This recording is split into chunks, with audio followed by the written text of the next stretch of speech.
ഇപ്പോഴേ പല പാശ്ചാത്യ മാധ്യമങ്ങളും ഇറാന്റെ വിജയം ആഘോഷിച്ചു തുടങ്ങി. ട്രംപിനെതിരെയുള്ള വിമർശനവും ഉയർന്നു തുടങ്ങി.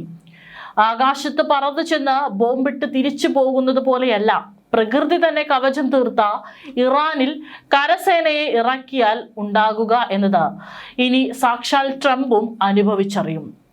ഇറാനിൽ കടന്നു കയറുന്ന അമേരിക്കൻ സൈനികരെ സ്രാവിന്റെ ഭക്ഷണമാക്കുമെന്ന് ഇറാൻ പറയുന്നത് വെറുതെയല്ല. അവർക്ക് അതിനുള്ള ശേഷിയും സംവിധാനവും ഉള്ളതിനാലാണ്. കൂട്ടത്തോടെ അമേരിക്കൻ സൈനികർ കൊല്ലപ്പെട്ടാൽ പിന്നെ പ്രസിഡന്റ് പദവിയിൽ തുടരാൻ ട്രംപിന് കഴിയുകയില്ല. അമേരിക്കയുടെ അഭിമാനവും അന്തസ്സും കരുത്തും ലോകത്തിന് മുന്നിൽ കളഞ്ഞ പ്രസിഡന്റിനെ എങ്ങനെ കൈകാര്യം ചെയ്യണമെന്നത് അമേരിക്കൻ ജനതയും ആ നാട്ടിലെ സുരക്ഷാ സേനയുമാണ് തീരുമാനിക്കേണ്ടത്. അതിനുള്ള സാഹചര്യമാണ് ഇറാനായിട്ട് ഉടൻ ഉണ്ടാക്കി നൽകാൻ പോകുന്നത് എന്നുള്ളതാണ് റിപ്പോർട്ടുകൾ. ഇപ്പോഴിതാ ഏറ്റവും ഒടുവിലായി ഇറാന്റെ മറ്റൊരു മുന്നറിയിപ്പ്, ഒരു വാർണിംഗ് ആണ് ഇപ്പോൾ അമേരിക്കയ്ക്ക് നേരെ ഉയർന്നിരിക്കുന്നത്.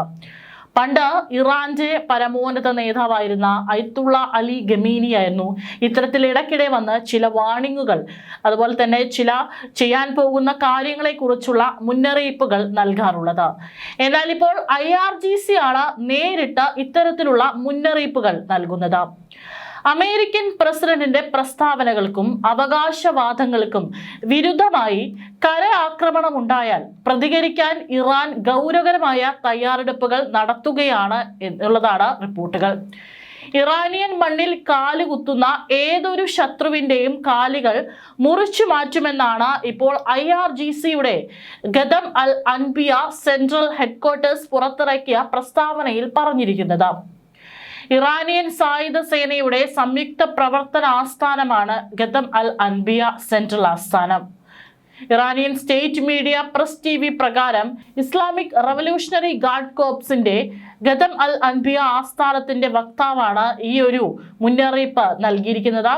രാജ്യത്തെ ആക്രമിക്കാൻ ശ്രമിക്കുന്ന ഏതൊരു ആക്രമണകാരികളുടെയും കാലുകൾ രാജ്യത്തിന്റെ സായുധ സേന വെട്ടിമാറ്റുമെന്നാണ് പച്ചയ്ക്ക് പറഞ്ഞിരിക്കുന്നത്. ഇറാന്റെ ശത്രുക്കളായ US-ഉം ഇസ്രായേലും ചെയ്ത തന്ത്രപരമായ പിഴവ് അവരെ അപമാനിക്കുകയും നാശത്തിന്റെ പാതയിലേക്ക് തള്ളിവിടുകയും ചെയ്തു. യുദ്ധത്തിലൂടെയും നൂതന സൈനിക ആയുധങ്ങളും ഉപകരണങ്ങൾ പ്രദർശിപ്പിച്ചും കുട്ടികളെയും സ്ത്രീകളെയും പുരുഷന്മാരെയും ശാസ്ത്രജ്ഞരെയും കൊന്നൊടുക്കുന്നതിലൂടെയും നമ്മെ തടയാൻ കഴിയുമെന്ന് അവർക്ക് കരുതുന്നു. പക്ഷേ അത് സംഭവിക്കാൻ പോകുന്നില്ല എന്നാണ് ഗദം അൽ അൻബിയ ആസ്ഥാനത്തിന്റെ വക്താവ് ഇബ്രാഹിം സുൽഫിക്കാരി പറഞ്ഞിരിക്കുന്നത്.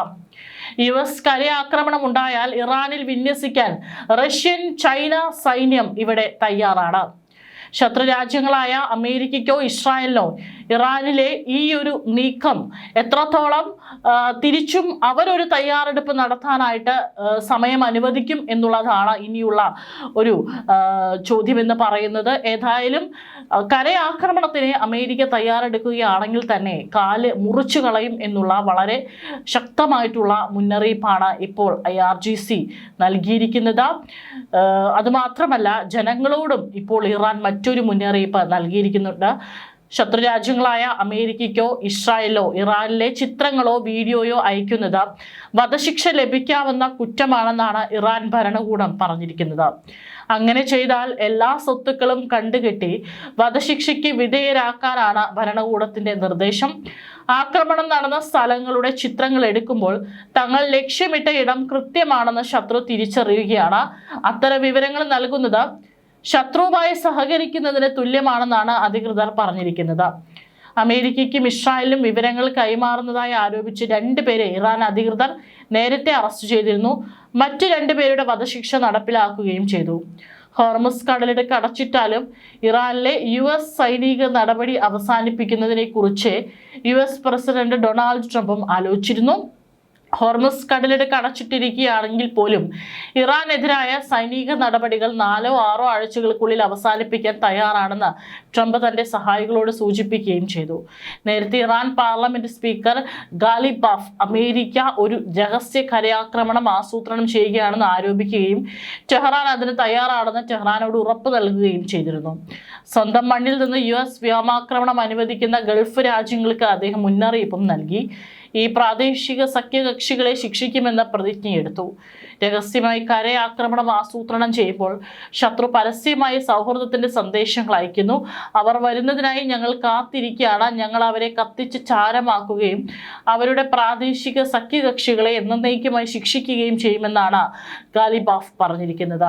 അതേസമയം തന്നെ ഇന്ത്യയിലേക്ക് പുറപ്പെടാനിരുന്ന ഒരു ഇറാനിയൻ വിമാനം മഷദ് വിമാനത്താവളത്തിൽ നടന്ന US വ്യോമാക്രമണത്തിൽ തകർന്നതായി ഇറാൻ മാധ്യമങ്ങൾ റിപ്പോർട്ട് ചെയ്യുന്നുണ്ട്. ഇന്ത്യയിൽ നിന്ന് സഹായ സാമഗ്രികൾ ശേഖരിക്കാനാണ് വിമാനം പുറപ്പെടാനിരുന്നത്. മെഡിക്കൽ ഉപകരണങ്ങളും മറ്റു ദുരിതാശ്വാസ സാമഗ്രികളും ശേഖരിക്കുന്നതിനായി വിമാനം ഈ ആഴ്ച ന്യൂഡൽഹിയിലേക്ക് പറക്കാനിരുന്നതാണെന്നും വാർത്താ ഏജൻസിയായ PTI റിപ്പോർട്ട് ചെയ്തു. ഏപ്രിൽ 1 വിമാനം ഡൽഹിയിൽ എത്തുമെന്നായിരുന്നു പ്രതീക്ഷിച്ചിരുന്നത്. എന്നാൽ തിങ്കളാഴ്ച മഷഹദ് വിമാനത്താവളത്തിൽ നടന്ന ആക്രമണത്തിൽ വിമാനത്തിലെ കേടുപാടുകൾ സംഭവിച്ചു. ഈ ആക്രമണത്തെക്കുറിച്ച് അമേരിക്ക ഔദ്യോഗികമായി പ്രതികരിച്ചിട്ടില്ല. ഇറാനെതിരായ അമേരിക്കൻ ആക്രമണങ്ങളുടെ ചിലവ് ഗൾഫ് രാജ്യങ്ങൾ വഹിക്കണമെന്നാണ് പ്രസിഡന്റ് ട്രംപിന്റെ മനസ്സിലിരിപ്പെന്നും വൈറ്റ് ഹൗസ് പറഞ്ഞു. 10,000 കോടി ഡോളറാണ് ഈ യുദ്ധത്തിന്റെ ഏകദേശ ചിലവായി കണക്കാക്കുന്നത്. ഇത് ഗൾഫ് രാജ്യങ്ങളോട് ആവശ്യപ്പെടാനാണ് ട്രംപിന്റെ താല്പര്യമെന്നാണ് വൈറ്റ് ഹൗസ് വക്താവ് കരോലിൻ ലിവിറ്റ് സൂചന നൽകിയത്. വാർത്താ സമ്മേളനത്തിനിടെ ഉയർന്ന ഒരു ചോദ്യത്തിന് ഉത്തരമായാണ് വൈറ്റ് ഹൗസ് വക്താവ് കരോലിൻ ലിവിറ്റ് ഇക്കാര്യം വ്യക്തമാക്കിയത്. 1990 ഗൾഫ് യുദ്ധകാലത്ത് അമേരിക്കയുടെ സഖ്യകക്ഷികൾ യുദ്ധ ഫണ്ട് നൽകി സഹായിച്ചതുപോലെ അറബ് രാജ്യങ്ങൾ പണം നൽകണമോ എന്നതായിരുന്നു ചോദ്യം. യുദ്ധച്ചെലവ് വഹിക്കാൻ അറബ് രാജ്യങ്ങളോട് ആവശ്യപ്പെടണമെന്നാണ് പ്രസിഡന്റിന് താല്പര്യമെന്നായിരുന്നു വൈറ്റ് ഹൗസ് വക്താവിന്റെ മറുപടി. അവിടെ നിർത്താതെ കുറച്ചുകൂടി കാര്യങ്ങൾ അവർ മാധ്യമങ്ങളോട് വിശദീകരിച്ചു. ഇക്കാര്യത്തിൽ പ്രസിഡന്റിന് മുമ്പേ പ്രഖ്യാപനം നടത്താൻ താൻ ആഗ്രഹിക്കുന്നില്ല. എങ്കിലും അദ്ദേഹത്തിന്റെ മനസ്സിലുള്ള ആശയമാണിതെന്ന് തനിക്കറിയാം. ഇതിനെക്കുറിച്ച് വൈകാതെ അദ്ദേഹത്തിൽ നിന്നും കേൾക്കാനാവുമെന്നാണ് അവർ പറഞ്ഞത്. ഗൾഫ് യുദ്ധകാലത്ത് ഇറാഖിന്റെ കുവൈറ്റ് അധിനിവേശം തടഞ്ഞത് അമേരിക്കയുടെ നേതൃത്വത്തിലുള്ള വിവിധ രാജ്യങ്ങളുടെ സഖ്യമായിരുന്നു. കുവൈറ്റിന്റെയും മറ്റ് അറബ് രാജ്യങ്ങളുടെയും അഭ്യർത്ഥന പ്രകാരമായിരുന്നു അത്. അന്ന് അമേരിക്കയ്ക്ക് വേണ്ടി വന്ന യുദ്ധ ചെലവുകൾ അറബ് രാജ്യങ്ങളും യുദ്ധത്തിൽ പങ്കാളികളായ യൂറോപ്യൻ രാജ്യങ്ങളുമാണ് നൽകിയത്. സമാനമായ വിധത്തിൽ യുദ്ധച്ചെലവ് അറബ് രാജ്യങ്ങളിൽ നിന്ന് ഈടാക്കുന്ന കാര്യമാണ് വൈറ്റ് ഹൗസ് വക്താവ് സൂചിപ്പിച്ചത്. എന്നാൽ കുവൈറ്റ് യുദ്ധത്തിൽ നിന്നും ഏറെ വ്യത്യസ്തമാണ്. നിലവിലെ സാഹചര്യം ഇത്തവണയും അമേരിക്കയും ഇസ്രായേലും ഏകപക്ഷീയമായാണ് ഇറാനുമായി യുദ്ധം തുടങ്ങിയത്. ആരും ആവശ്യപ്പെട്ടിട്ടില്ല അവർ ആക്രമണം തുടങ്ങിയത്. അമേരിക്ക സഖ്യകക്ഷികളെ ഒന്നും അടുപ്പിക്കാതെയാണ് ആക്രമണത്തിന് ഇറങ്ങിയത്.